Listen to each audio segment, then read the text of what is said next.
York Revival, I'm in the building. Let's go.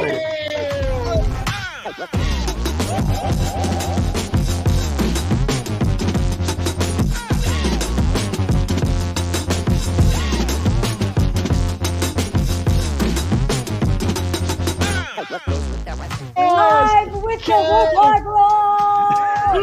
Let's go. Let's go.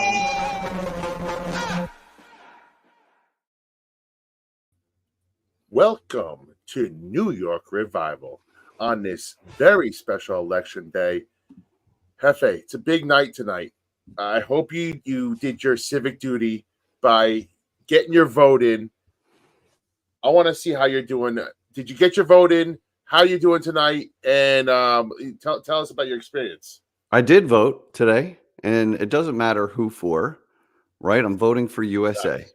And no Nice. matter who wins, I just hope that they can make life a little more affordable for normal people. Yes. You know, like when you're in the grocery store, I shouldn't have to sweat it out if I'm going to get regular Tostitos or if I could go for the Red Hot Blues in the fancy aisle. You know what I mean? Like that shouldn't be something I have to sweat about. Yes. A bag of chips shouldn't be $7. Fix that. That's the number one issue.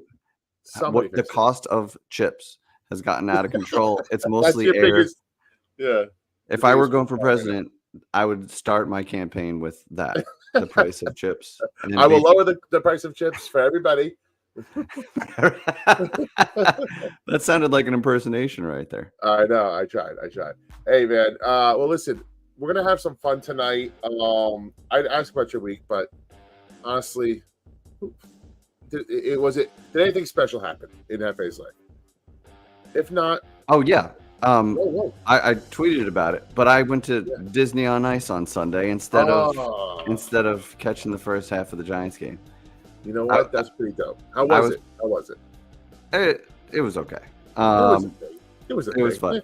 3 different falls on the ice. 3 different spills. What did everybody do? Did everybody go just like? In my opinion, Like, that was the highlight for me, seeing these people go down like that. 2 of them were on, like, these guys were just trying to go off these like ramps, which were made of I don't know what, like plastic or fiberglass, Right. and landing on it. It was like one of them lost control as soon as he went into the air, so he had no chance. Landed on his knees. On his knees. Yeah, if he didn't have proper pads on, like I wouldn't walk for months if the way he landed on the ice. And then the other girl during a solo, you know, just did a standard twirly thing and just broke ass. And I was like, I remember just going, and I look around and no one else is laughing, and I was like, oh It was gasping, like, yeah. God. My wife looks at me like, seriously? Can't take this fucking guy anywhere. But did you perform your civic duty? I did. I got the job done. It was honestly, I was expecting it to be like a bit busier, but I feel like everybody might have went. I went later in the day, around like 2:30, and I just in and out, literally within 10 minutes. Not a line, nothing to worry about. It was quite pleasant. I don't know what that says about the whole process, but it was empty, and I got my vote in. I did my part, as an American. So. Well, we can all get along, right? No matter who wins, because my wife and I voted for different people, and Hey, that's my good. wife was undecided. Yeah. As recently as this morning, she was just like, she was completely torn on it, and I told her who I'm voting for. I'm like, you do you. Yeah. And she came home. She told me she was opposite of me, and guess what? Life goes on. So my wife was flabbergasted about how little I knew about the whole thing. It's like, are you like, do you know anything about anybody's policy? Like, you know what? I don't want to. I don't want to be a part of this. Policy? What do you mean policy? What's a policy? But listen, no. I will say something about my weekend though. If you have kids out there and you're in the New Jersey area, Polar Express in Whippany. Solid, very solid, awesome little Christmas experience for you and the kids. Check it out. Awesome time, like off-Broadway actors, like the whole 9. You get hot chocolate, man. Hot chocolate. Yeah, it was hot chocolate, bro. It was the whole 9. It was awesome. I did that each of the last 2 years. I did that with it's fun. Yeah. So you could attest it was it's solid. Hot chocolate is exactly what you leave with that in your head. But listen, in the spirit of what today is, let's have a time. We thought we'd have some fun and vote on all sorts of stuff, but no politics. Okay. Yeah, no politics. Politics are divisive, and that's not what we do. No politics, no religion, right? That's what they say at the bars. Like, don't talk about that shit, or else it starts fights. We're not a fighting kind of podcast. We're a fun podcast, so we're gonna have some fucking fun today, people. And first of all, shout out chat. Dan, I see you out there. Pete, I see you out there. Jake, what's up, my man? Let's have a night. I know everybody's probably glued to their TVs, focused on some important shit that's going on, but we're here to have some fun. Take your mind off of it for a little bit, right? So here's the deal for tonight. We have got 10 different ballots to fill out. Some NFL related, and then it's completely off the rails, random stuff. Yeah. Feel free to use the chat to cast your vote, whether you're on X or YouTube. We thank you for hanging out with us. But if there's something else you would like us to vote on, you could super chat that thing, and we will vote live on anything that you would like to discuss. Yes. Would you like to kick it off? There's something else that happened today, very topical. If you want to kick it off with this one. Well, so I mean, you talk about the trade deadline. Of course. Yes, the trade deadline, huge. Well, outside of New York, outside of the New York Giants, it was a very huge, crazy NFL trade deadline. Lots of good things happened. Not even a little bit before today, because before today was like the D-Hop trade. D-Hop going to the Chiefs for a 5th round pick, which was solid. It turned out right away to boost the Chiefs. He scored a touchdown. You see his touchdown dance, by the way. He did the Remember the Titans. That was a nice touch. That was pretty. It wasn't a shot at them. It was paying homage, to his former team, which classy. I like D-Hop. But then you had Deontay Johnson that went to the Ravens earlier. All these like big time wide receivers were on the move. So shout out to all those Pro Bowl wide receivers. Amari Cooper going to the Bills. That happened before today too. But today you had a little lesser known wide receiver go to the Dallas Cowboys, Jonathan Mingo, who was supposed to be a high round pick. Supposed to a lot of people liked him coming through the draft, but really hasn't done shit in Carolina. Which, to be honest with you, who has? It's been a tough road over there. But the Dallas Cowboys go out and just outspend everybody for Jonathan Mingo. Like I didn't know he was still playing football. I did not know he was in the league. Like, they spent more than for Devontae Adams, all those guys I talked about, D-Hop, Deontay Johnson. No, the Cowboys spent the most and went and got Jonathan Mingo for a 4th round pick. A 4th round pick. I know he's got some time left on his contract, got 2 years, but we're talking about a guy with 0 NFL production, and you're going out and spending a 4th round pick. Come on. Not only is it a dumb move, I'm going to say that's the craziest. Yeah. Right. And we're not just talking about today's trades, anything that happened, I would say in the recent month, like Devontae Adams to the Jets, we could throw in there. Yeah. D-Hop to the Chiefs, Marshawn Lattimore, Commanders. But this Mingo one, Pittsburgh. Yeah. Yeah. This Mingo one is so weird because of the timing of it. Not only did you overpay for a completely mid receiver, you did it when Dak is going on IR, and you're 3-5. It's a lost season. The Eagles and Commanders are running away in this division. What are you doing? It could be a nice 4th round pick too. Like if they keep going the way they're going, that's a high round pick. Dallas is approaching tear down and rebuild with some of the contracts they have in the state of that team. They got to rebuild that O-line again, which they were typically very good at drafting, but you can't throw away draft picks for fucking Mingo. It's wild. It reeks of desperation. I don't know. It makes no sense. This is fuel for all Cowboy fans who are saying Jerry needs to retire, needs to go do something else. This is fuel for that fire. But I mean, Marshawn Lattimore to the Commanders is a absolute power move. Yeah. At a weakness of that's a great move. They're going for it, and why not? So this is an argument I had in one of our chats, and I'm sure you saw it. I was going on a couple people because, people gave the Giants shit for, going for it after 2022 when they probably should have, gone a little bit slower. And it turned out with, the Giants had egg on their face because they had the wrong quarterback to lead lead them back and then keep sustainability, I think. But when it comes to Washington, they have a new GM, they have a veteran head coach. They have their answer at quarterback. It's like a no doubt, a thing. They have a wide receiver. They're ready to go on offense. Their defense is young, but it's well coached. And what they were missing was a certified veteran number one cornerback, and they got that.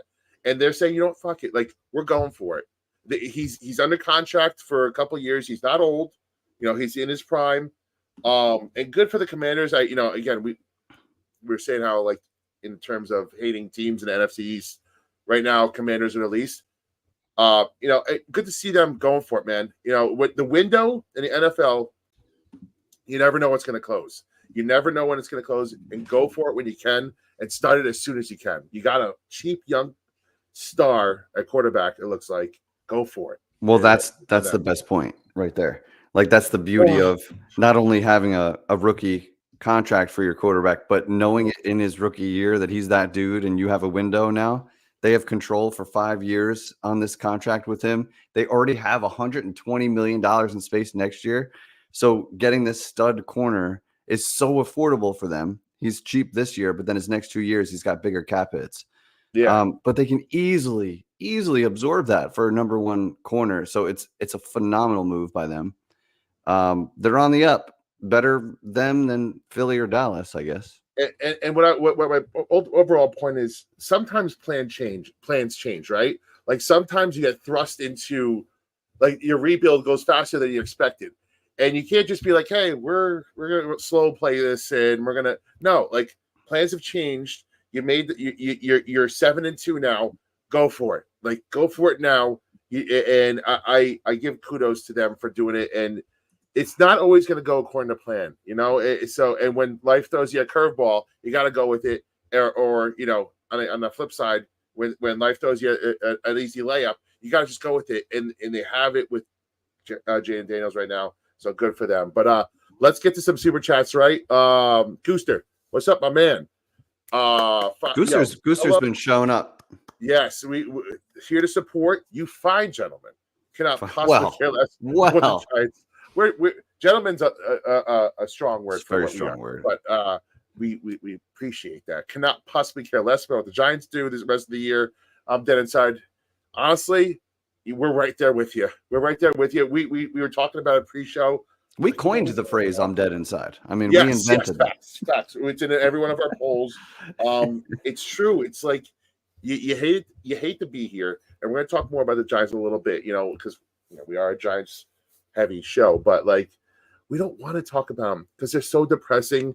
They're just playing out the string at this point. We're like trying not to get people fired. Nothing happened at the deadline. Just I don't know. We're just the Giants are so stuck in the mud that we're just gotta. It's one thing. I'm not sure, Peter. You're here. Go ahead. You can show it, Peter. You're here. Hey, yeah, I see you, Peter. You can't join the chat. You've joined. We thank you for your super chat. We see you. Come back to us. Peter. Peter, you're here, bro. So let us know in the chat what's going on, because it appears that you're here. Shoot me a little DM if you have some issues. It's a cool last name too, Randazzo. Thank you for coming through. Thank you everybody for coming through. Already 283 of you guys on a special day. Damn. I want to ask you. All right, so we went to the trades today. It was a flurry of trades. There was a lot of good things, little ones, big ones, whatever. Flurry of trades. Mm-hmm. Do you want to get straight into our voting game, or do you want to talk Giants? How do you want to play this here? I can't do the Giants right now. Let's have fun. Right, so let's have some fun first. And we'll mix Giants will be involved. They got a couple. They have at least 2 ballots on this game, and of course we'll save a little Giants talk at the end. And I wish I knew how to do this voting thing on YouTube, but for the time being, we're just gonna wing it, right? Let's just have fun. Yeah. All right. So start us off, Jeff. What do you want to do? Our first ballot. Well, we talked about the craziest NFL trade, of the day. Do you have an official vote for that one? My craziest is Mingo. That is like the move of a senile owner / GM who's lost his touch. It's so craziest. Bad. Yeah, I'd say by crazy, you're probably right, but I'm gonna go.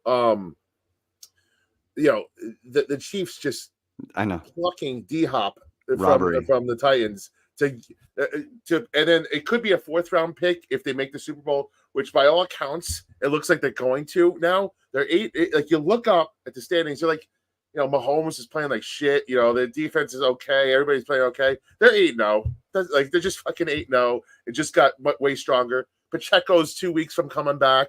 Like they're just rounding into form, and it looks like it's going to be another Super Bowl. As you're talking, can you point your camera down a little more? I want to see that T-shirt you got on because that's a nice one. Oh yeah, I love this bad boy.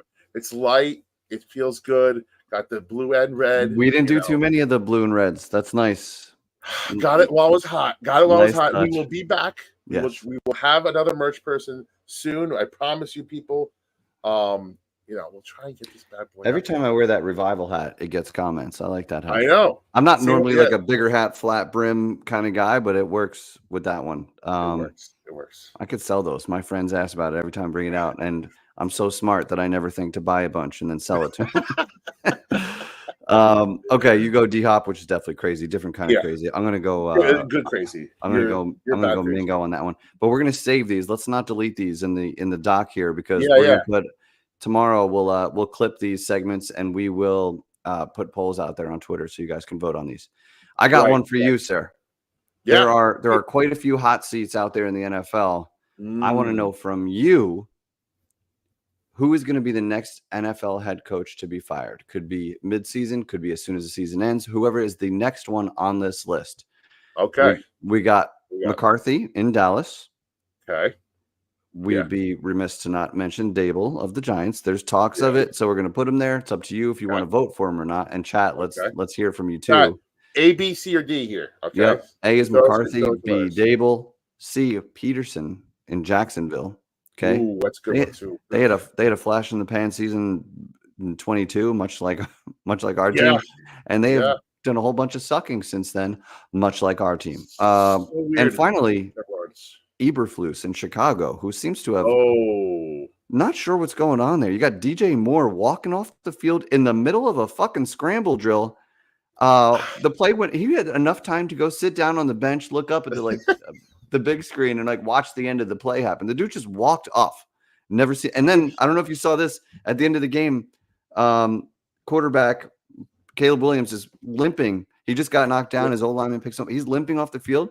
DJ Moore gives him a little shoulder as he walks by him, not helping him up, dude. DJ Moore hates Caleb. I seen multiple instances of this because I have DJ Moore on my fantasy team, so I watch in order amount of Bears games, and I think at one point he was talking to the backup quarterback saying, "I need you" in one of the early games, like this terrible. I think it's Sargent or whatever. I don't even know who the backup quarterback is. He straight up hates Caleb. I don't know what's going on there. This is a tough poll, man, because there's a lot of names on here that could easily go. I'm gonna say A. I'm gonna say it's gonna get real ugly in Dallas. They're trading. They're desperately trading for Jonathan Mingos of the world. They got some injuries. Dak's out for at least 4 weeks now. At least a month. Yep. And CeeDee Lamb is banged up. CeeDee Lamb's hurt. Listen, I said before the season even started that I thought that Dallas their window was basically shut, and this just furthers that. So I'll read you their schedule. They got the Eagles this weekend. Then they got Texans. Then they got the Commanders.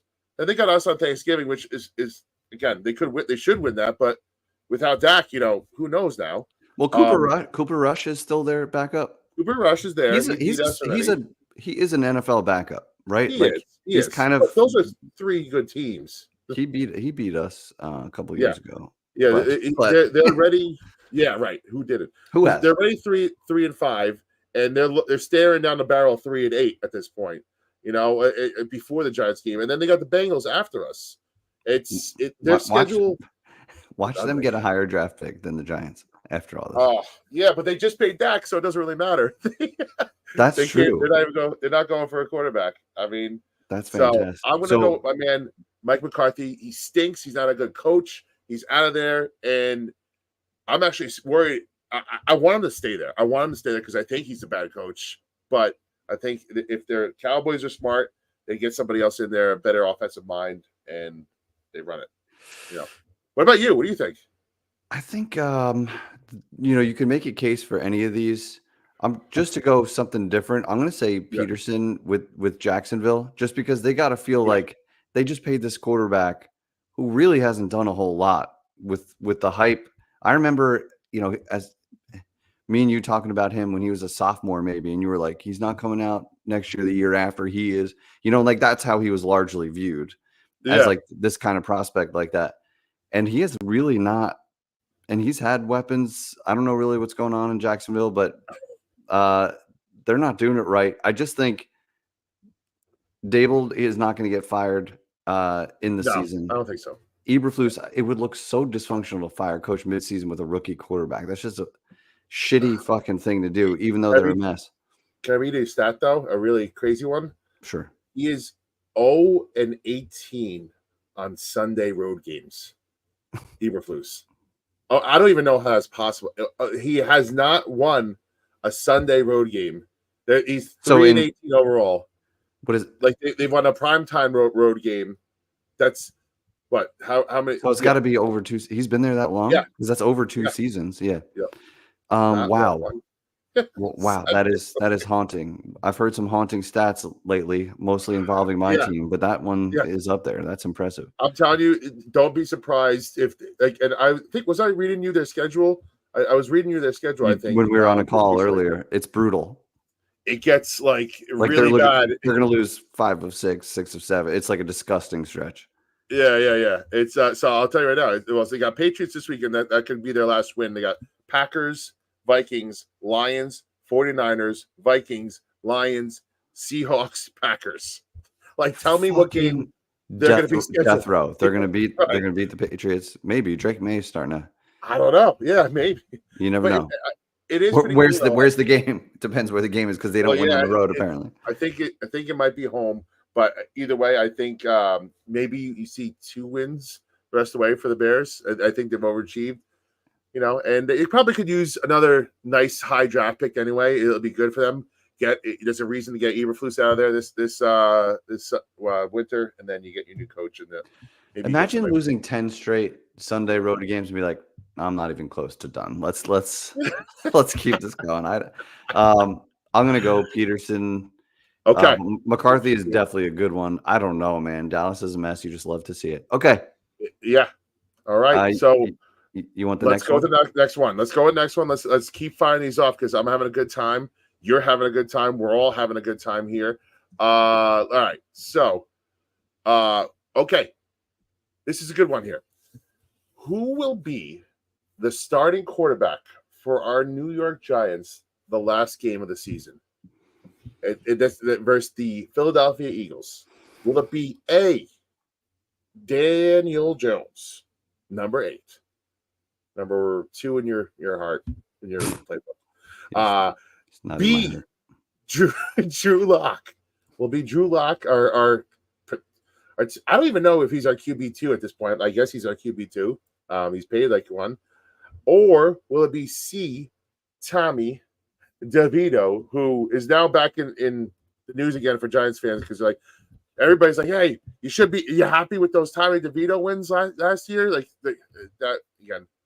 I saw that. I saw that pissed you off today. Yeah. So who do you think is going to be the starting quarterback for the New York Giants the last week of the season? Will Daniel make it through? Will Drew Lock be our guy? Or does Tommy come back and probably win a couple of shitty games for us again and probably screw us out of another quarterback?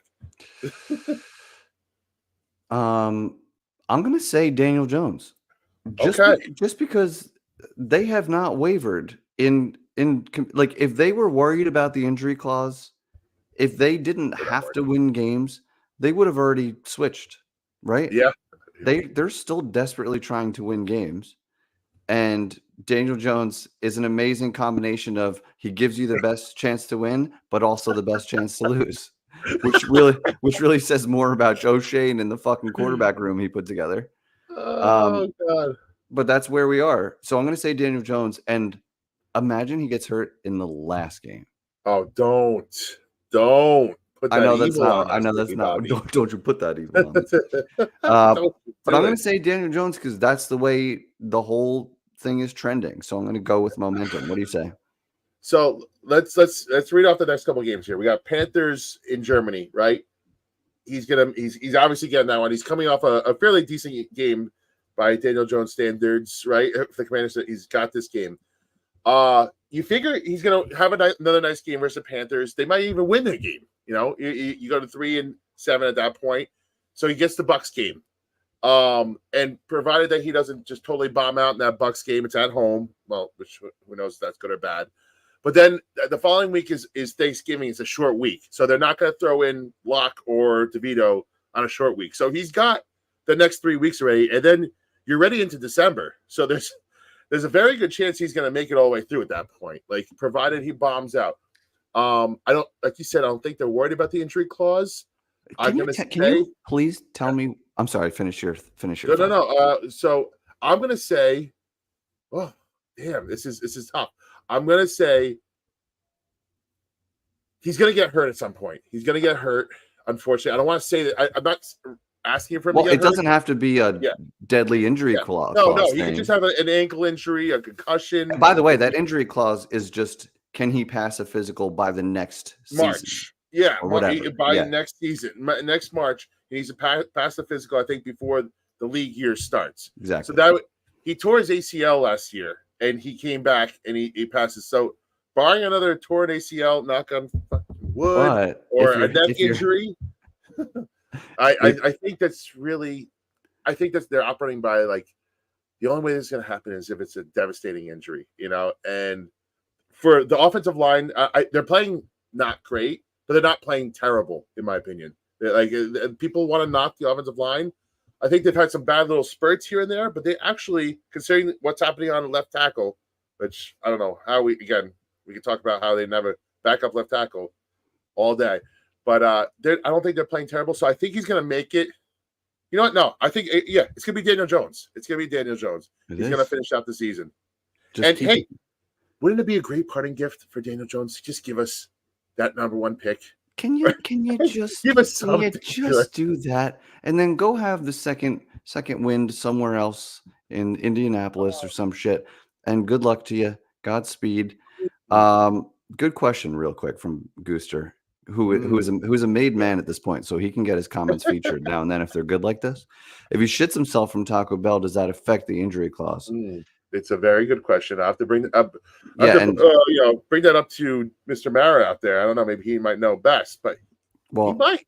Joe Schoen, I heard, actually did include this in the injury clause. He apparently has no experience with writing contracts, so this actually is in there. But this also has to do with a future ballot coming up. There is something about shitting yourself, so stay tuned, folks. Stay tuned. I know Presh was about to leave. Let's get to her really quick. Get her in there. Oh, sorry. You're already on top of it. I got you. Precious. Good man. We love you.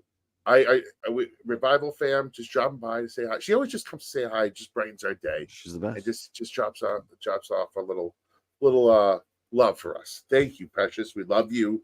And thank you for coming by.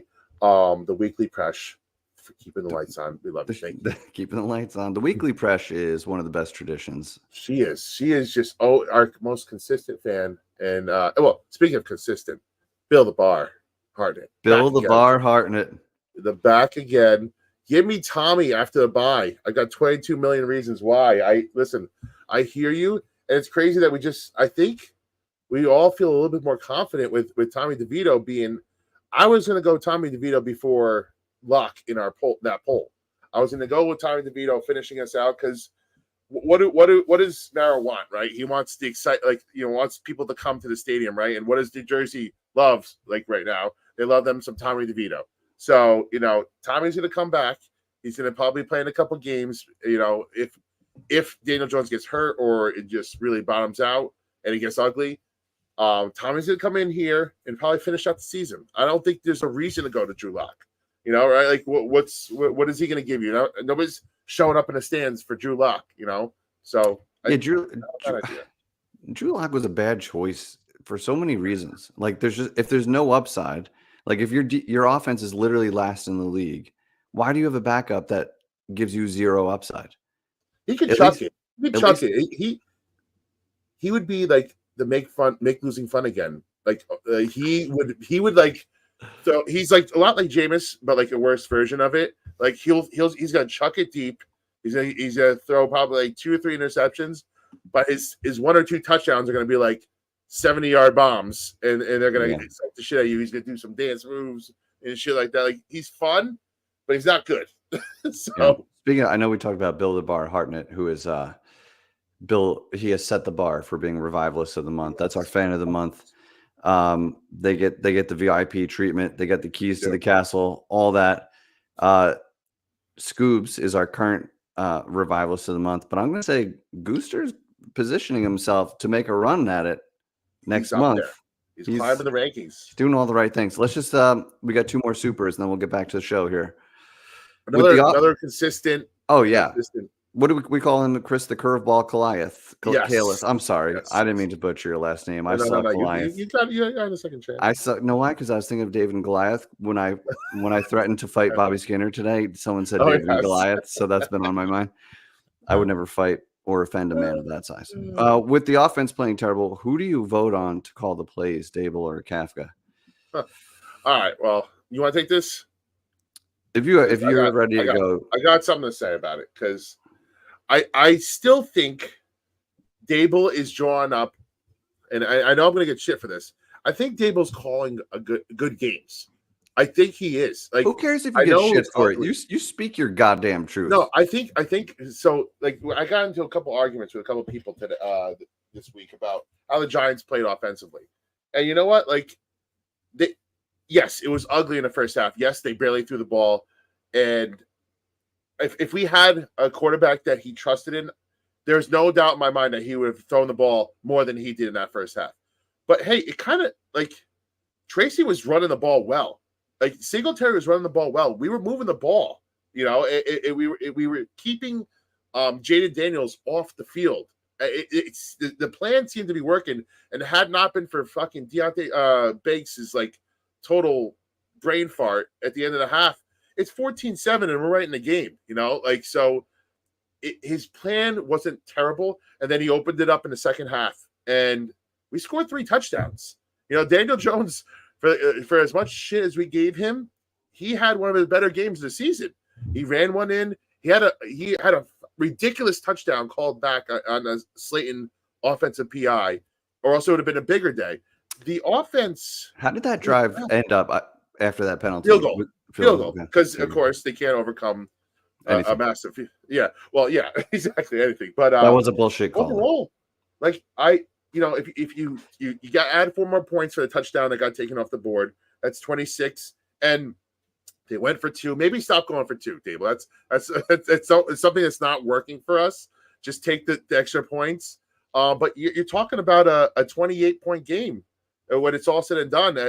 So the offense played well. And I think, generally speaking, there are plays all in every game that could have been led to bigger games offensively. They're there, and we're just not hitting on them, or we're just being stupid. Like the turnover Daniel Jones had in this game was just something. It's a Daniel Jones play. It's like, dude, spike that ball into the ground if it's not there, or take the sack. And he fumbles the ball, leads to points for Washington, and we're off the race. But again, if you have a Cam Ward in here, and I think this offense looks a lot different, a lot more explosive. Yep, Dable's my man.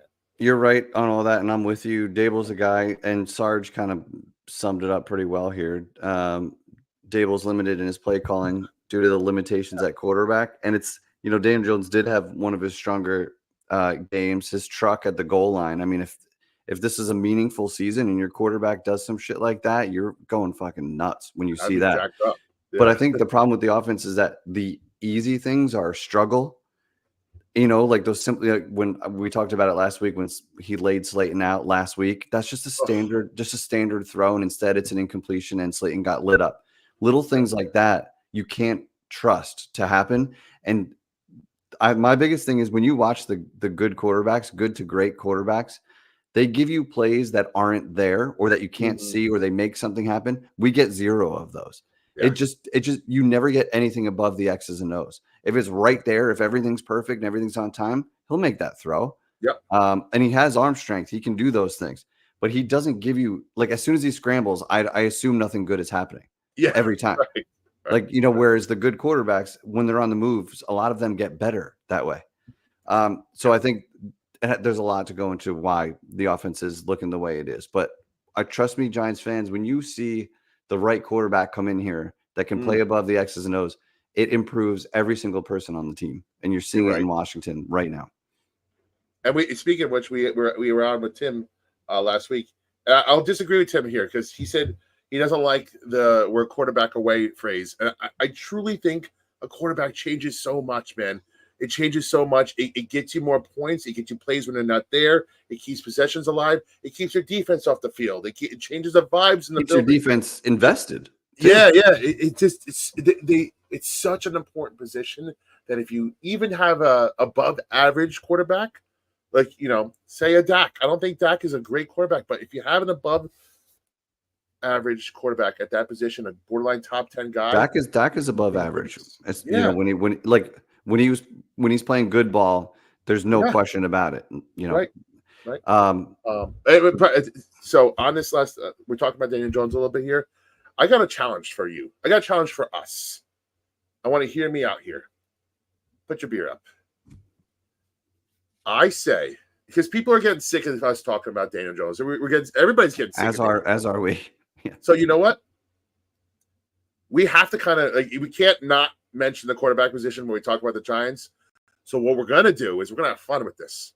Every time we say Daniel Jones, we have to drink.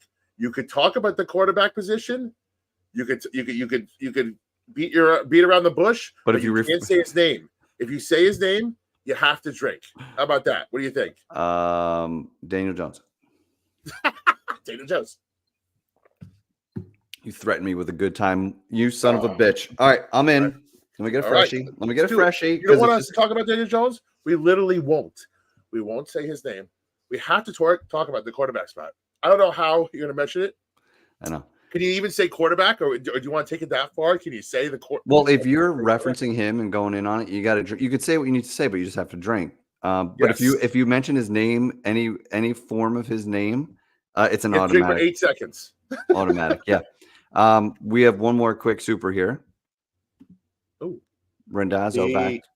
What's your take on no moves at the deadline? I'll just go real quick. I'm fearful that we're making the same mistake as last year. We had 2 A players that we had no intention of paying their market value in McKinney and Saquon. They both walked. They're both excelling at their new team, and we got absolutely nothing in return. Our players that have trade value this year, Slayton and Ojulari, are B players, which means you're not going to get the same kind of compensation. But if you're not going to pay their market value, get what you can in a lost season. Instead, they sat on their hands again. We got nothing in return. So if either of these guys walk, it was another failure. Yeah. And so it's just more fuel to the fire that Joe Schoen does not know what he's doing. That's my fear. Yeah. Or he's making decisions, a larger fear. He's making decisions because he has to win games to save his job. Well, so it's selfish. Scary. Monty had a great post about it today. And he kind of put into words what I've been thinking, which is they're worried for job security. They have to string some wins together, but it's not what's best for the Giants long-term because they're insecure about their jobs. And that's a fucking dysfunctional place to be. I don't know. Yeah. It's hard to say what the motive is, right? So I was just listening to Jerry and Chris on Giants Insider before our show, and Chris is pretty plugged in. And from what we've heard, and Art Stapleton said this too earlier. That shout out to Art. He said Giants were not getting anything better than 6th round pick calls. And I know the motto is if you don't let them go for nothing. That's the motto, right? Like you don't want to let a guy walk for nothing. But if you're trading him to a contender like say the Atlanta Falcons or somebody that's going to go deep into the playoffs, you're essentially looking, if it's a 6th round pick, it's almost a 7th round pick. So like, what kind of dog shit is what is that going to get you? And we already have 2 6th round picks, like a 3rd 6th round pick. I guess you package them and you hope you can move up and like at some point in the draft. I guess in that sense it's good. But what Chris said on the flip side of Azeez was that he thinks that or the vibe in the building is that they really love Azeez still, and they think that they're going to try and sign him. And that's our biggest qualm, right? Like if you don't let him walk. So if they're going to sign him back, that's fine. They're going to try and sign him. That's fine. So we need to see an effort of them trying to sign him back at this point. I think that's what calm us down, because we need pass rushers. Our pass rush is doing great. Like if you come back next year with Burns, KT, and Azeez, I think we're all going to be pretty happy about where this defense is. Like you put someone next to Dex, like bring him back, fine. Will he price himself out? I don't know. That's going to be the $1 million question here. This is also such a giant situation to have Ojulari go off in his contract year. Like this isn't who he's been for 3 years before this. But now we're going to pay for this flash in the pan. And then what if he's riddled with injuries again the next 3 years, and you paid him $14 million a year so that you don't look stupid by not trading him? Like this is dysfunctional. I get it. But it's at the same time we trade him. And we let him go somewhere else. We're gonna be like, the fucking Giants traded this guy. Like now, look at him; he's a star. He's a 25-year-old, like up and coming superstar. He is very young. Yeah, he's younger than some of our draft pick. Tyrone Tracy, I think I heard. Like some of our draft picks from this year. And this guy's been in the NFL for 3 years already. Some people have said that he even looks like a better pure pass rusher than Thibodeau at times. I kind of feel like he is. I don't know what it is. He just seems, I don't know. The production's there. Like he had 8 sacks his rookie year. The only thing that's held him back is injuries. I mean, that's really it. When he's on the field, he produces. So I don't know. I kind of want Azeez back. If they're going to make a considered effort to bring him back, that's good. On the Slayton front, I heard what, and I'm going to go with what Chris is saying. They really didn't get much of anything on the Slayton front. They 7th rounders, and at that point, 7th rounder, you keep him here. You just keep him here. And I mean, I minus some drops this year. I feel like he has stepped up. I feel like he's. Yes. I mean, he has made Jalen Hyatt irrelevant by playing at the level he has. I'm not sure which guy that says more about, but yeah. And what do you do? Do you want to keep him around now? Like I don't know. Quick question on your rule that you instated. Randazzo is just all over this show tonight. Daniel Jones count. No, we could, if you could get that out, if you could in your mind remember Daniel Jones, then you are safe. You're safe. All right. How about this? Daniel Jones is a social, and everyone with a drink has to I like that. I like that. So you punish everyone around you, Daniel Jones. Cheers. Right. Cheers for that. Cheers. Daniel Jones. Shout out to the 459 hanging out with us. Yes. Between YouTube and X. That's sweet. We know you're busy. We got more fun. Now, let's take a break. We got our rules in place. No more Daniel Jones. Yes. Shit. Okay. Is it going to be tough? We're going to get drunk. You drink while you're... All right. Let's move on then.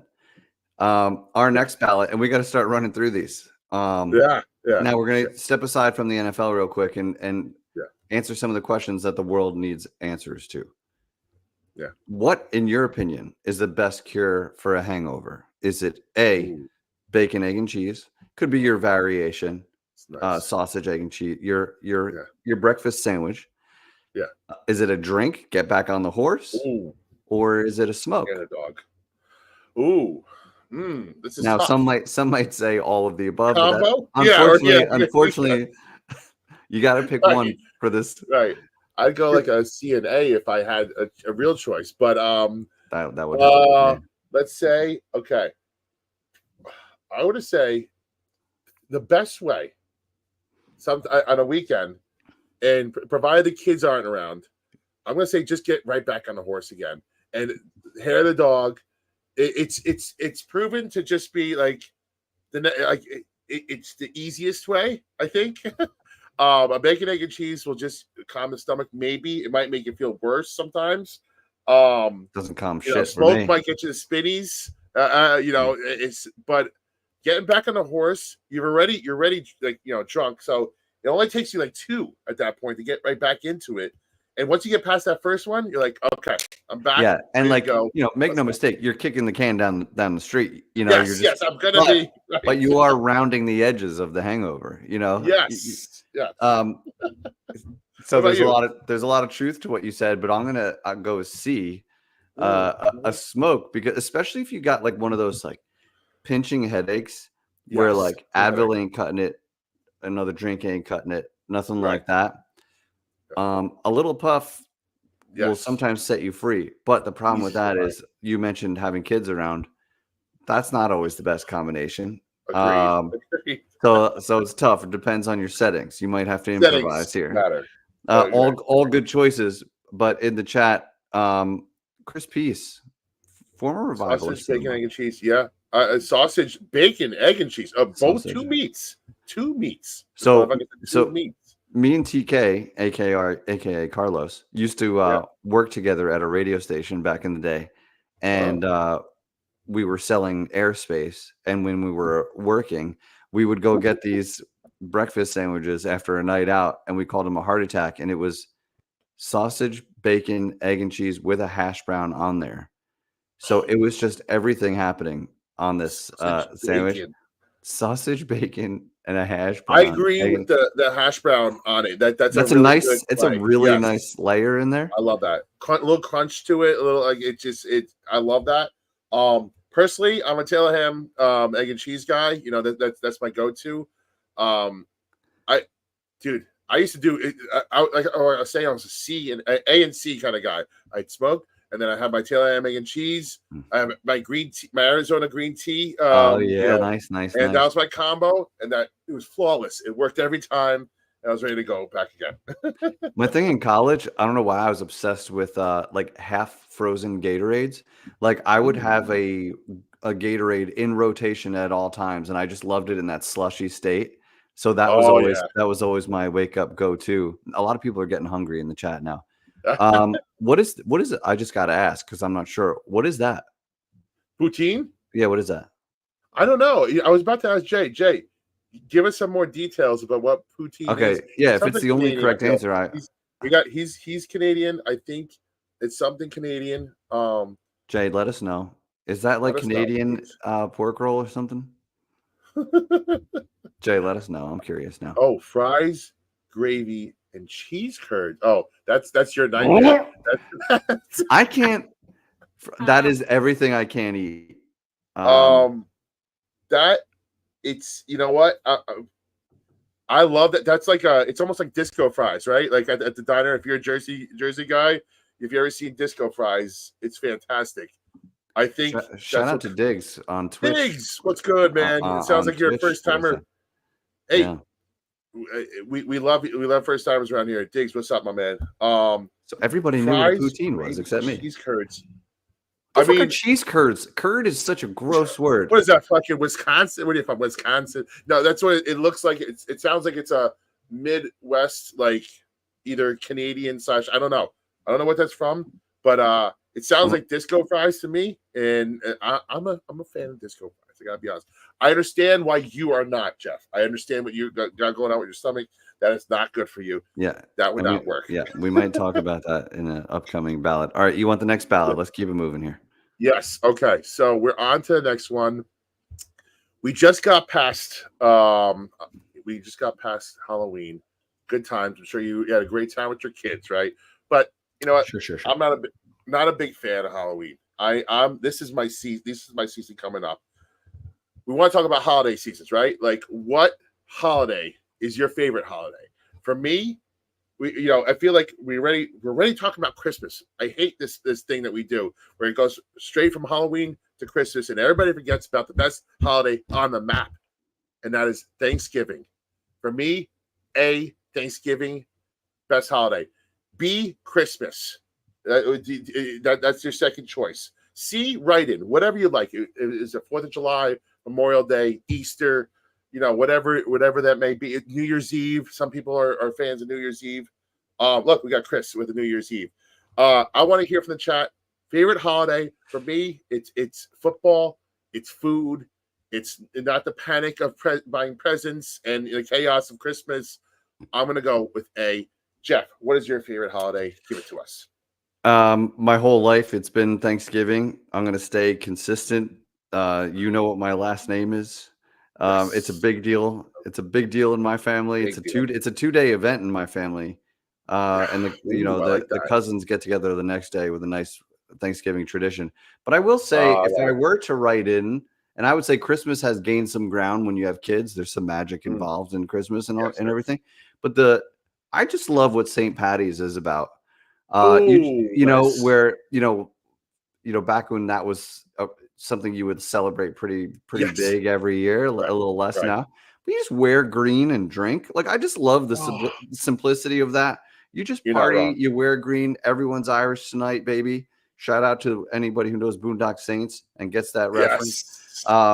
But that is a wonderful, simple holiday that we celebrate. And I'll add on to that. Not add on I'm going to add my in. Cinco de Mayo.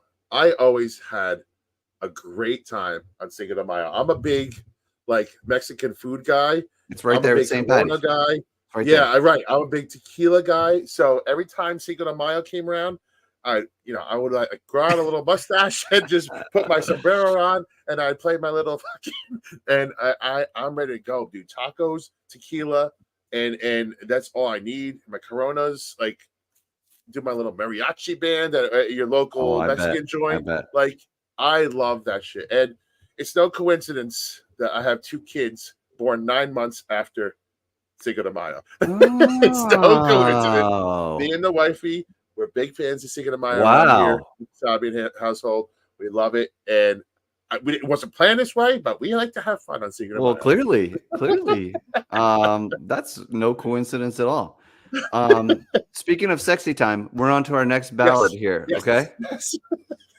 This is there's really no wrong answer, but it's a fun question.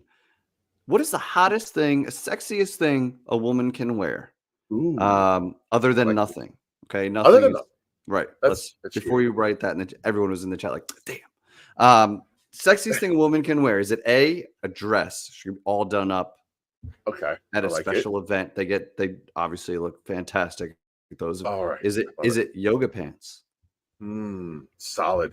Big fan. Yoga pants with are we talking yoga, they just got a gym, or yoga pants and the flannel a fall day with the boots, the fall it's whatever you're imagining. Okay, in my mind. Okay, gotcha. Okay. So that's number 2, yoga pants. C is pajamas / loungewear. Okay, which is just your casual around the house. There's a lot to love about that. Or D, write in your answer if none of them were met. So, hottest thing a woman can wear: a dress, yoga pants, pajamas, or something else. You let us know. You could get in on this too. This is not just for us men. You could vote too and tell us what the sexiest thing a girl could wear. What do you say? You know what? Like I said, I love them all. I really love them all. I know. There's nothing like a great dress on a girl on a wedding. This fucking guy. That's the smart. I love you, Chris. He's the one of us who's probably getting some tonight because he's nice, and he said just a smile. Unreal. I'm gonna go with what I kind of led into previously. I'm gonna go with the yoga pants, flannel, the fall festival look, which has been all over the place. So this is my season right here. The boots, the yoga pants with the fur, the flannel, and the glasses on a nice sunny fall day. That does it for me. It does it for me. I love it. It's number 1. I'm gonna say B, yoga pants. I'm gonna go with B, yoga pants, but the fitness yoga pants, walking out of Lululemon yoga pants. Gotcha. Okay, I like it. The answers are coming in. Chris Goliath, which is this one.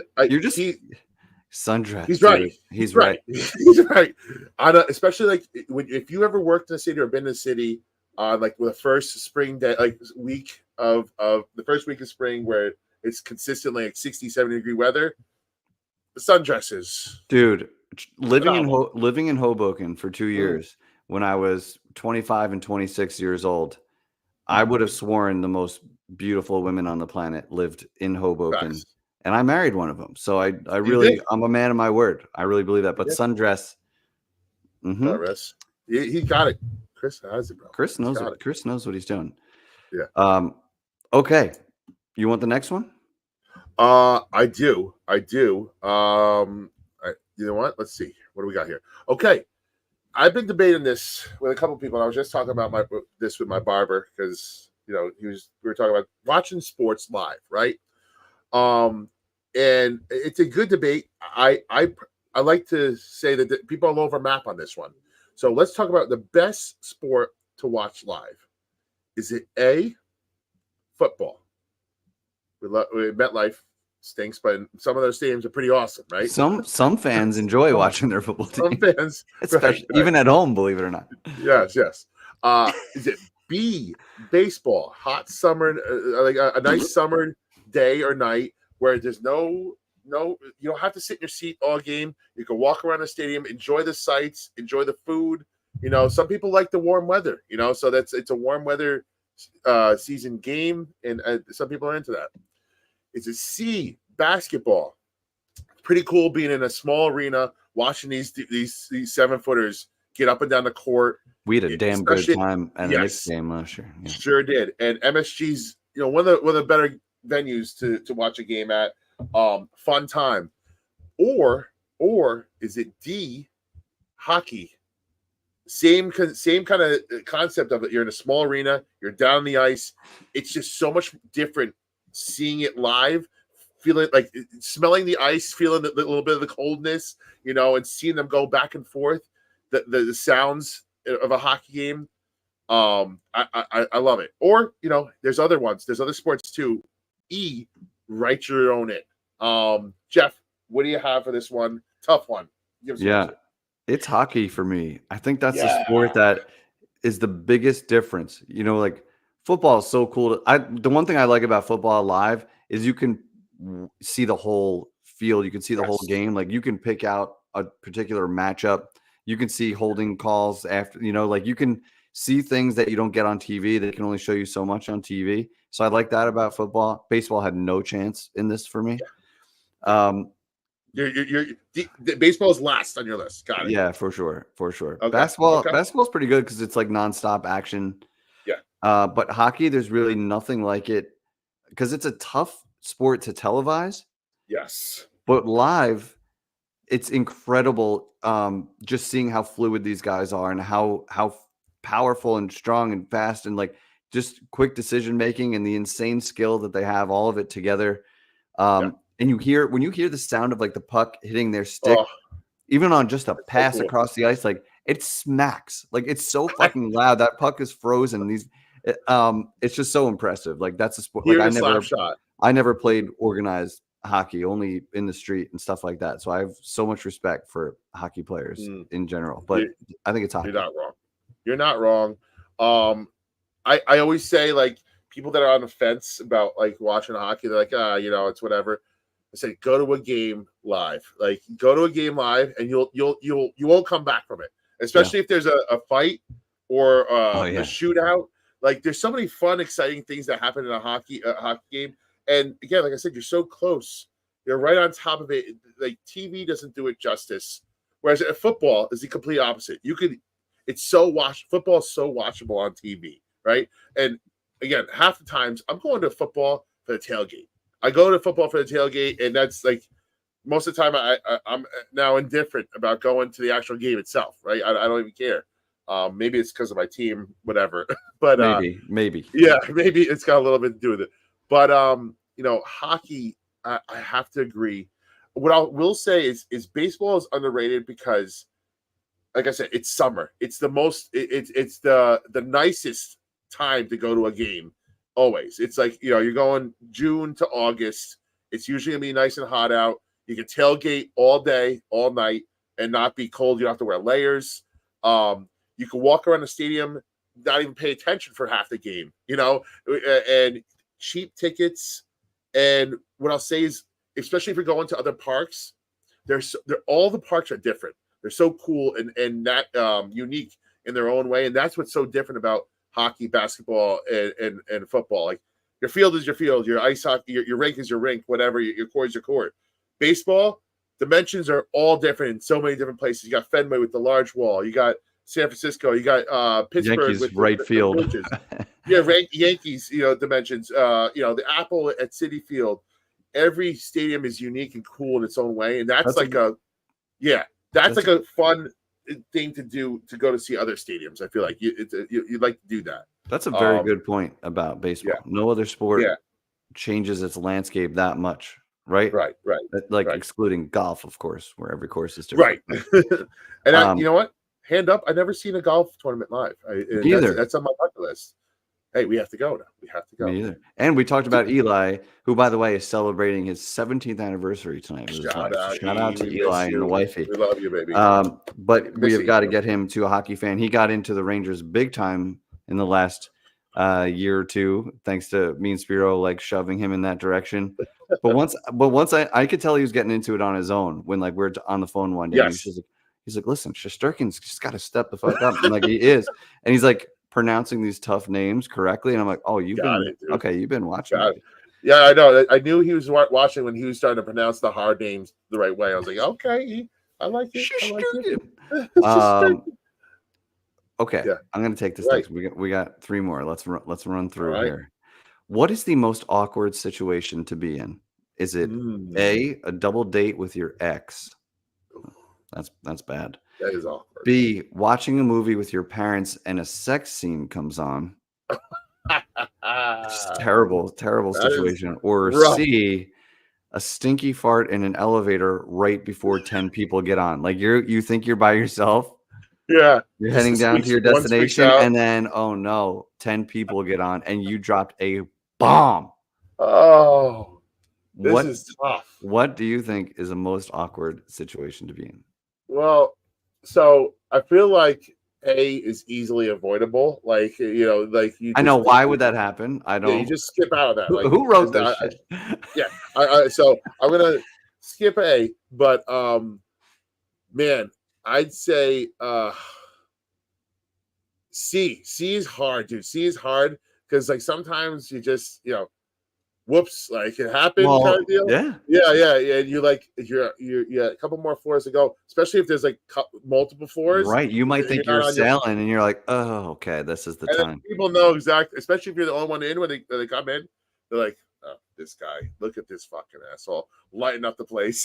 Just like no way out. I would probably leave the elevator. I'll be like, I'll take the next one. I'll walk down the stairs for the rest of the three. But I'm gonna say C. Terrible position to be in, dude. That's a good one. I'm with you in that A is not the answer, just because that's one, like there are some awkward situations that I can thrive in, and I feel like that's one of them. Like I could have fun with that and address the awkwardness like out front, so like almost to take away some of the awkward and just get in front of that. So that's not the answer. The only reason why I'm not saying C, stinky fart in an elevator before 10 people get on, is that they're strangers, and in 2 minutes, you'll never see them again in your life. Yeah, you don't even give a shit. Depending on the event you're going to. Like if it's like if it's a different situation, yes. Right. I mean, that's a tough one, but like what a story that would be. That's just a great story to have. I'm gonna go with the watching a movie with your parents and a sex scene, because that ruins the movie. Everything's ruined. And that's terrible. Yeah, especially if you don't expect to come in. Like if you're watching a new movie and it's just boom right into it, like a heavy duty one. Yeah. It's like, oh god. Yep. I don't know what to say. You just like, ew, I don't even like sex. Yeah. And if the parents are all weird, you're weird, everything's weird. You're right. It is super awkward. Yep. You're right on that one. Okay. Why don't you take this next one? I know you're super excited about this one. Oh. Okay, well, let's kind of expand on the fart in the elevator thing and that's make another it level. way worse. Way worse. Yeah. Okay. say the fart takes it to the next level, and you have to go as it does. Number 2. All right, you have to. We're talking full blown alarms. You ate diarrhea. You ate a bunch of cheese curds and disco fries. Cheese curds or Taco Bell or whatever makes that stomach go. Okay, what's the worst situation to have diarrhea or the shits, whatever you want to call it? Is it a road trip? You're sitting in the middle. You're cruising. You're headed. You're making great time. Not a bathroom in sight. Yeah. Not a bathroom in sight. It hits you. You're in the middle of nowhere. You don't know where the next bathroom's coming. It hits you. You're not going to be able to make it to the next stop. A, road trip. B, a first date. You're at a nice Italian restaurant.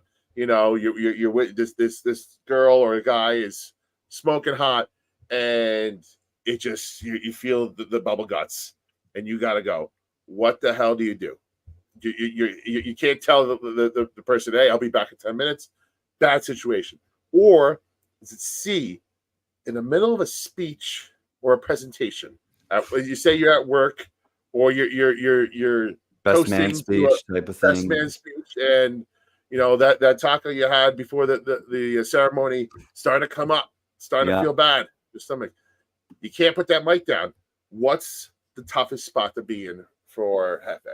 What do you say? Well, I've been in. You could relate to this, right? This is close to home. Okay. I've been in the road trip situation several times, and I've had to address it roadside, and so distance. It's a bad situation, but it's not the answer. Yes, and it's not first date either, because if that first date is ruined, you don't have to see them or talk to them again. You know what I mean? Sure. If you just couldn't, even if you thought they had potential, well, it wasn't meant to be, right? My stomach fucked up. The correct answer for me is C, in the middle of a speech presentation, because if it's a presentation, you're amongst coworkers, you're at work, you might be trying to close a deal. You can't get back from that. If it's a speech, like a best man speech at a wedding, something like that, like you will never, ever, ever live that down. So the weight of C in the middle of a speech presentation is far greater than a first date or a road trip, where you could get away with it without anyone, other than you telling that story. They won't know about it. You're right. That is, you can't come back from that, because like you're gonna have to go to work the next day. You're gonna have to go see your family and friends the next day from the wedding. Exactly. Whatever the situation, you can't just drop the mic and run out. You can't do it. Can't. That's rough. What I'll say is, first date, especially if it's like one that is like, oh man, this chick is it, or this guy is it, whatever, and it hits you. What are you supposed to do? You can't just say, hey, pick up the check, I'll be back in a little bit. Like, the person's just gonna sit out there. They know what you've done. They know. You can get away with the phone call thing once.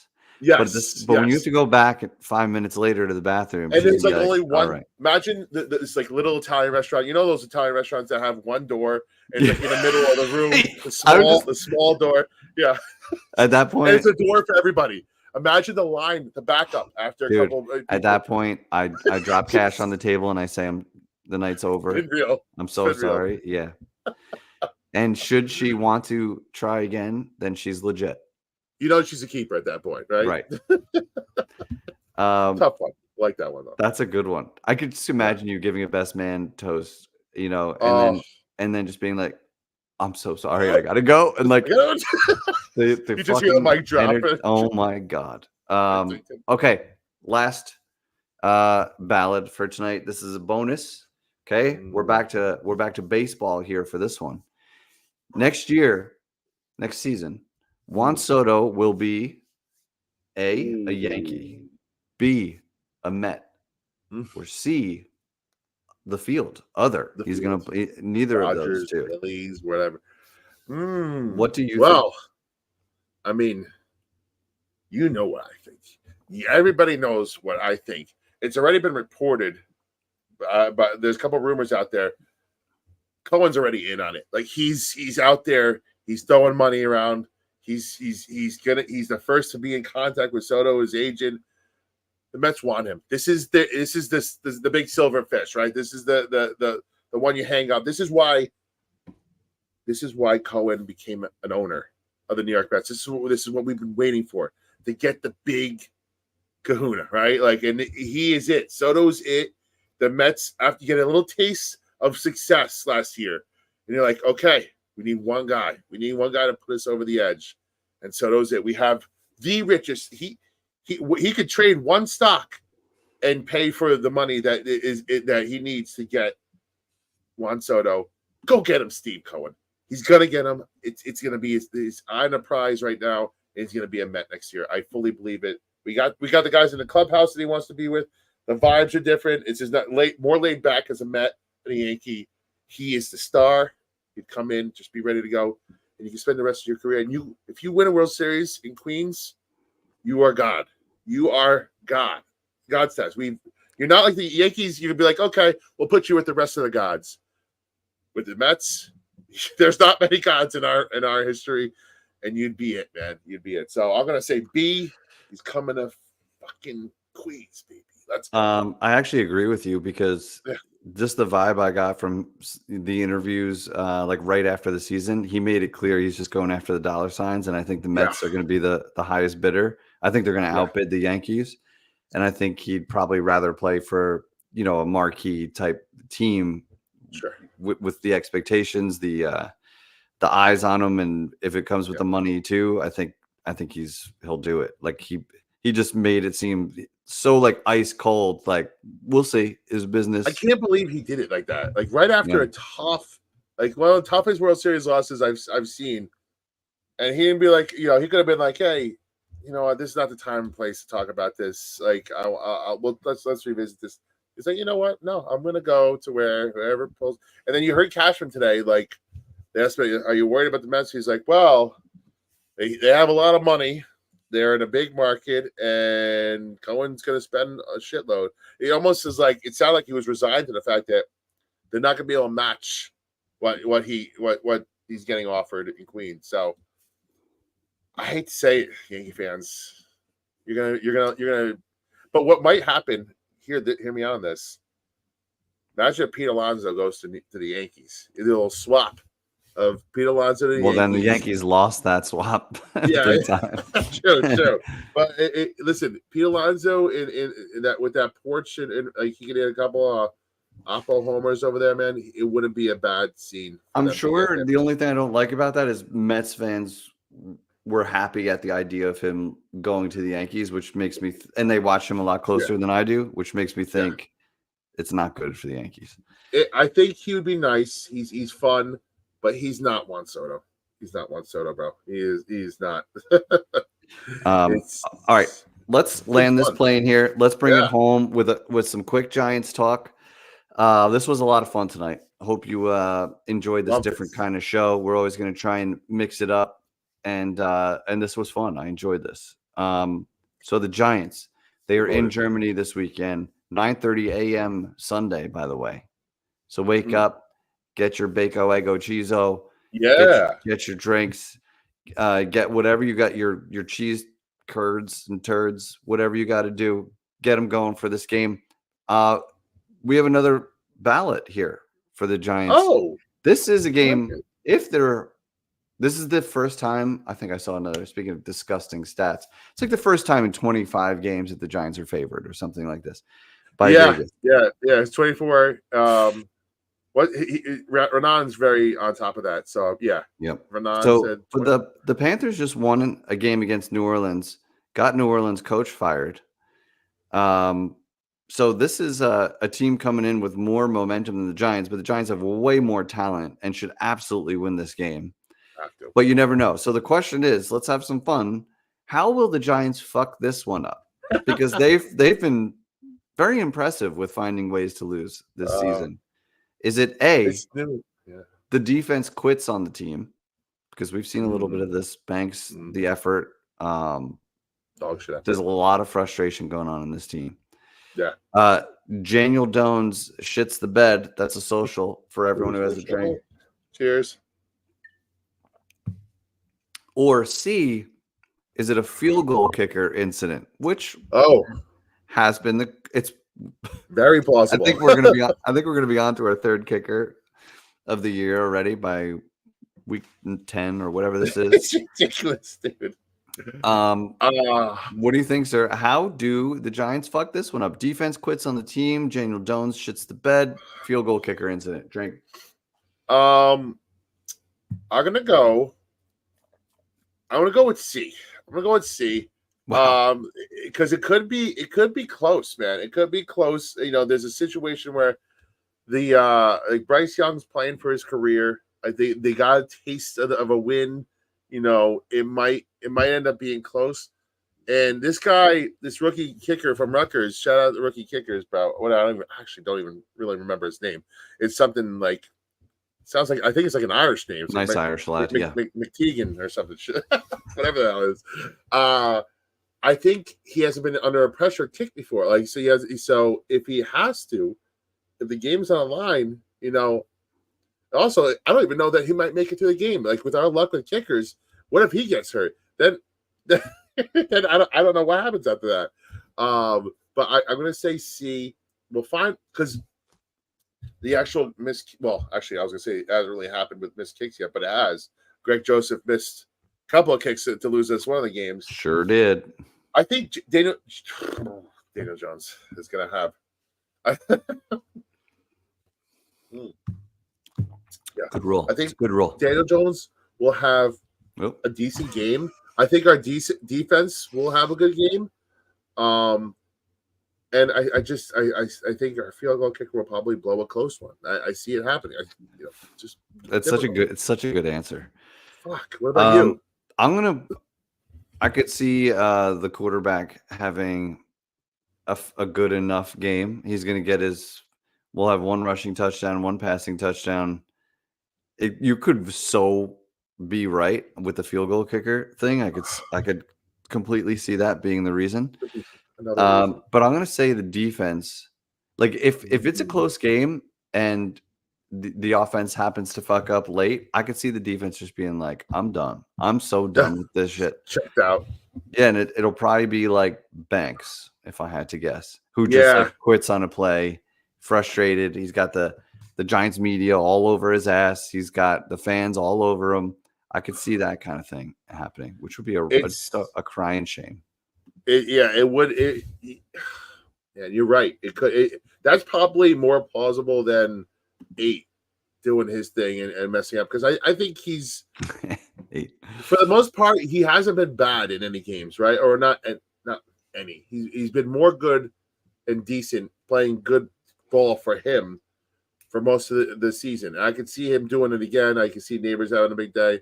But you're right. Like the defense, sometimes I think they're so close to being checked out for carrying. Yeah, I'll do puff. Right. It probably will be like a combination of, like, that's what it is every game, right? It's like Daniel will have one bad play, which will lead to a score, and then the offense will not be able to stay on the field, and the defense will start quitting. Then a missed field goal will happen, and it's every game. It's like 2 or 3 things that happen, and they're all separate, and it all like just combines to a loss. But I think we win this one. I think we're going to win this one. If the Giants have any balls at all or any care for bringing Dable back, you know, I think this is one they have to win. How are you going to feel when the Giants win this game? Conflicted. I think they have to. I think they have to, for the sake of like not feeling like the worst as a fan. Like, I still think there's an avenue to a top 3 pick if they win this, you know, because they have Tampa Bay, you know, Dallas. I don't know. You know, what they're gonna do is fuck around and win 3 or 4 games now and still stretch, because Dallas, you know, Dak is out. Saints are not that good. They might win this Carolina game. Watch what happens. We're gonna end up winning 3 out of the next 4 and messing everything up, and we're not gonna get Cam Ward, Shador, or anybody. And it's just so typical. It's so typical. You see it happening. You kind of feel like that, right? Like that's exactly what's going to happen. And it starts right now, this weekend, Sunday. Giants fans are in critical condition, Spiro. I mean, dude, this is quite the spot to be in as Giants fans. If you haven't seen Jeff's new video, go to his account. Instagram, Twitter, whatever it is. Find the video. Revival account is on there too. It's your best work yet. I feel like I say that a lot. I think I don't even think I know it's your best. It's your best work. Just new, witty, funny. You had me. I was cackling. I was cackling in my house, dude. It means a lot coming from you because you know me and you've seen them all. But we talked about it on the phone earlier. Like I just can't do the same thing over and over.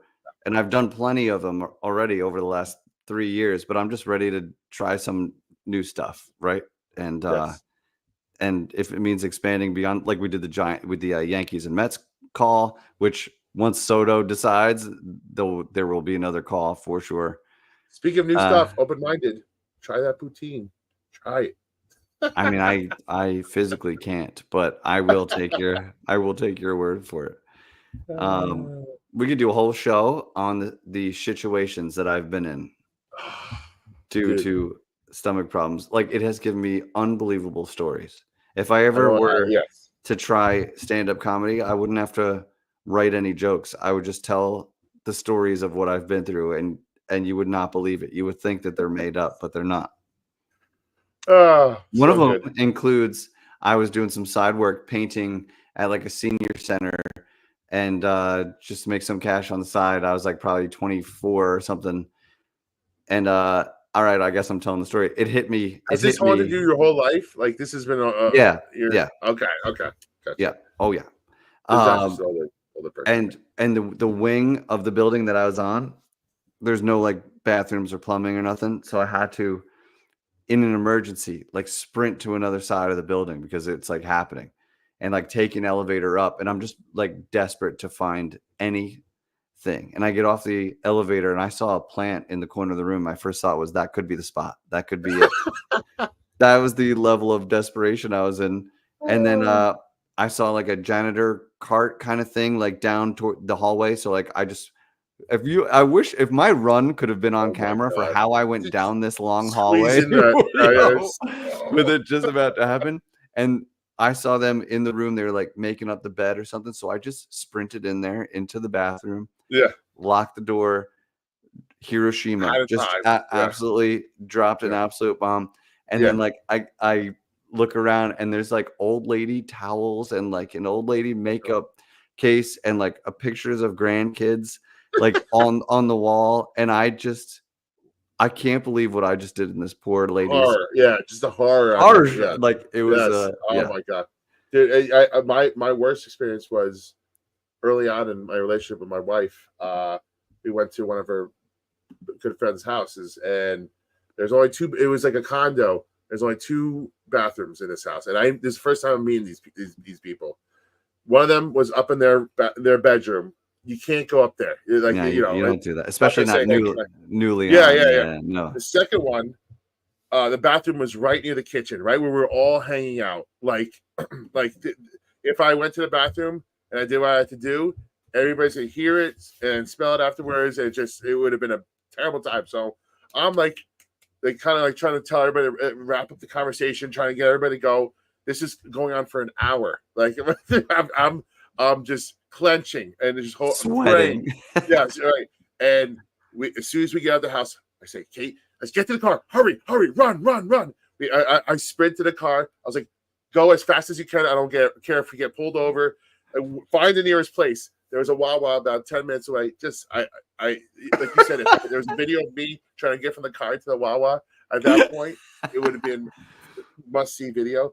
But it was just the chaos going on in my mind and trying to wrap up the conversation with these great people that I just met. Sure. I'm like, hey, we got to leave. I'm just like, get her out the fucking door. Oh, dude. So the only difference between like most people, including yourself and me, is that obviously you were uncomfortable that whole time, but you had an option to wait an hour and then that extra 10 minutes. There's no dude, option. There's something wrong with me that there is no option to wait that long. Like it's happening. It's happening whether I'm there's a reason why it's happening on the side of the road more than 3 times. Oh my god. Hey, because we've all been there. On that note, we have great stories. Yes, on that note. How about Close us out. Close us out. How about some music? Let's see what we got here. Yeah. Hey, I want to actually hear from the rest of the chat that if you're still there, Giants win or lose. What do you say? Actually, what's your prediction? Hey, Hef, you got the score right. You got the score right last year. What a random score to get right. You nailed it. Totally random score. 27-22. And I previously am a big fan of betting exact scores because the payout is so stupid on those. Like $5 will pay $700. I'm sure it would have paid at least that for a 27-22 random score like that. Dude. This one, I'm going to say Giants 22-17. Okay. That seems Giants, like a very Giant score. Giants 22 again because we go for 2. We don't have to. Weird shit happens. So Giants 22, Panthers 17. What do you say? I'm going to say 26-13. I think we win convincingly. I think the defense, Brian Burns' revenge game, don't discount it. I think he gets after it. I think Bryce Young is going to come back down to earth. Chris, I got you. I like that. I think the offense, it's there. I think they're going to feed Neighbors big time. Grease the squeaky wheel because he was not happy about that first half, how it went down 0. I think he had like 1 target maybe. They want to get him the ball. They're going to be explosive. I think they're going to get 26. And the Giants are going to win handily. And we're going to be indifferent about it, right? This is I think Tracy is due for like an explosion game. This dude, I think Tyrone Tracy is due to like Neighbors gets a touchdown, 100 yards. Tracy 2 touchdowns. If we're up big, they're going to run him big time. You're right. I think that'd be good for that could be good for the Spanavardi's revival team, wouldn't it? Huh? Sure would. Sure would. I lost in overtime of Monday Night Football in both leagues. Oh, dude, both leagues came down to it. In my big league, Kareem Hunt scored the touchdown. Yeah, I lost by 1.3 points. Ooh. And then in my league, I had the 3rd highest score of the week. Went up against one of the 2 guys that would have beat me, and he had like everyone going in Monday Night Football. Yeah, which is crazy. Like Kelsey catching 9 passes in the first half. I'm like, come the fuck on. Will you stop it? Like, dude. Scouting report. Did you not know Kelsey was lining up today? Can somebody guard him, please? Furious. It's so funny how you look at the game with fantasy. I know. You're like, fuck you. But this was a lot of fun. We appreciate you guys. 525 people hanging out. Please follow Revival if you're on X. Please subscribe if you're on YouTube. We love you guys. Thank you so much for hanging out. And on behalf of our fearless leader, Eli. Happy anniversary. Yes, sir. That's Mr. Glass Half Full. I am El Jefe. We'll catch you guys next time. Nate Burleson. New York Revival, I'm in the building. Let's go.